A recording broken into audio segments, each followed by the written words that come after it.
ತರಗತಿಯ ಸಮಾಜ ವಿಜ್ಞಾನದಲ್ಲಿ ಬಸವಣ್ಣನವರ ಬಗ್ಗೆ ಹಲವು ತಪ್ಪು ಮಾಹಿತಿಗಳನ್ನು ನೀಡಲಾಗಿದೆ ಎಂದು ಆಕ್ರೋಶ ವ್ಯಕ್ತಪಡಿಸಿದ ಜಾಗತಿಕ ಲಿಂಗಾಯತ ಮಹಾಸಭಾ ಬೆಳಗಾವಿಯಲ್ಲಿ ಪ್ರತಿಭಟನೆ ನಡೆಸಿತು.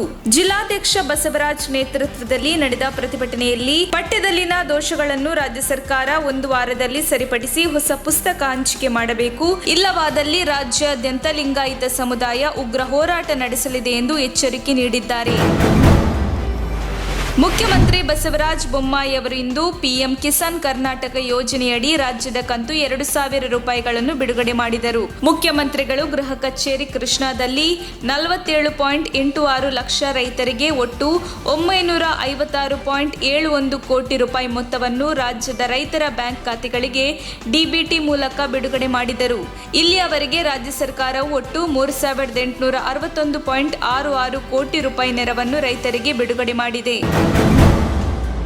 ಆರ್ಥಿಕ ಬಿಕ್ಕಟ್ಟಿಗೆ ನಲುಗಿರುವ ಶ್ರೀಲಂಕಾಕ್ಕೆ ಅಗತ್ಯವಿರುವ ರಾಸಾಯನಿಕ ಗೊಬ್ಬರ ಪೂರೈಸುವುದಾಗಿ ಅಧ್ಯಕ್ಷ ಗೊಟಾಬಯ ರಾಜಪಕ್ಸೆ ಅವರಿಗೆ ಪ್ರಧಾನಿ ನರೇಂದ್ರ ಮೋದಿ ಭರವಸೆ ನೀಡಿದ್ದಾರೆ. ಮುಂಬರುವ ಕೊಯ್ಲು ಹಂಗಾಮಿಗೆ ಸಂಬಂಧಿಸಿ ಚರ್ಚಿಸಲು ಕೃಷಿ ಇಲಾಖೆ ಅಧಿಕಾರಿಗಳೊಂದಿಗೆ ನಡೆಸಿದ ಸಭೆಯಲ್ಲಿ ಅಧ್ಯಕ್ಷ ರಾಜಪಕ್ಸ ಈ ವಿಷಯ ತಿಳಿಸಿದರು ಎಂದು ಅಧ್ಯಕ್ಷರ ಕಚೇರಿ ಗುರುವಾರ ಬಿಡುಗಡೆ ಮಾಡಿರುವ ಪ್ರಕಟಣೆಯಲ್ಲಿ ತಿಳಿಸಿದೆ. T20 ಕ್ರಿಕೆಟ್ ಟೂರ್ನಿ ಐಪಿಎಲ್ನಲ್ಲಿ ಮೋಸ ನಡೆದಿರುವ ಬಗ್ಗೆ ಅನುಮಾನ ವ್ಯಕ್ತಪಡಿಸಿರುವ ಬಿಜೆಪಿ ನಾಯಕ ರಾಜ್ಯಸಭಾ ಸಂಸದ ಸುಬ್ರಮಣಿಯಂ ಸ್ವಾಮಿ ಅವರು ತನಿಖೆಗಾಗಿ ಸಾರ್ವಜನಿಕರ ಹಿತಾಸಕ್ತಿ ಅರ್ಜಿಯ ಅಗತ್ಯ ಬೀಳಬಹುದು ಎಂದಿದ್ದಾರೆ. ಈ ಬಗ್ಗೆ ಗುರುವಾರ ಬೆಳಗ್ಗೆ ಟ್ವೀಟ್ ಮಾಡಿರುವ ಸ್ವಾಮಿ, ಟಾಟಾ ಐಪಿಎಲ್ ಕ್ರಿಕೆಟ್ ಫಲಿತಾಂಶದಲ್ಲಿ ಮೋಸವಾಗಿದೆ ಎಂದು ಗುಪ್ತಚರ ಸಂಸ್ಥೆಗಳಲ್ಲಿ ವ್ಯಾಪಕವಾದ ಚರ್ಚೆ ನಡೆದಿದೆ.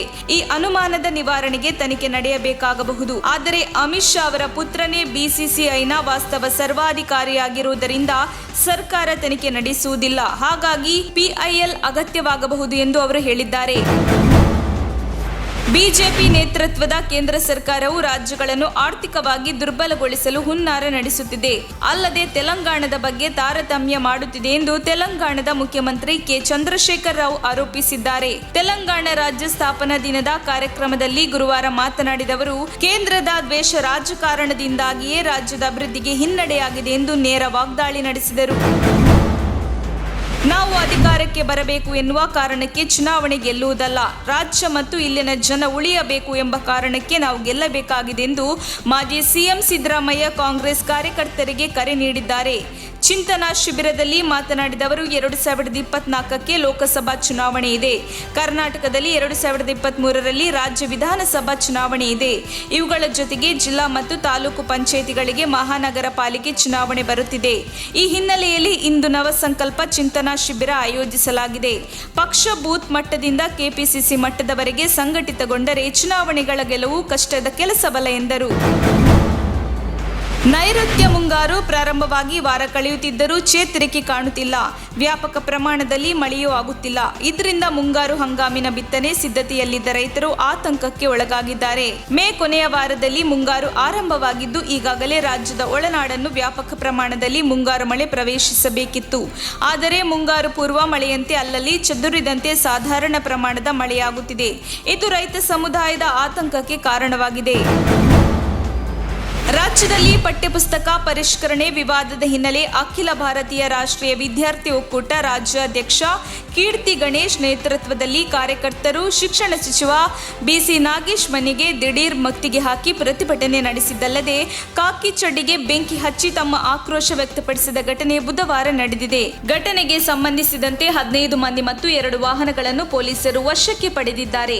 ಘಟನೆಯಲ್ಲಿ ಕಾಂಗ್ರೆಸ್ ಮುಖಂಡರ ಕೈವಾಡ ಇದೆ ಎಂದು ಗೃಹ ಸಚಿವರು ಆರೋಪಿಸಿದ್ದಾರೆ.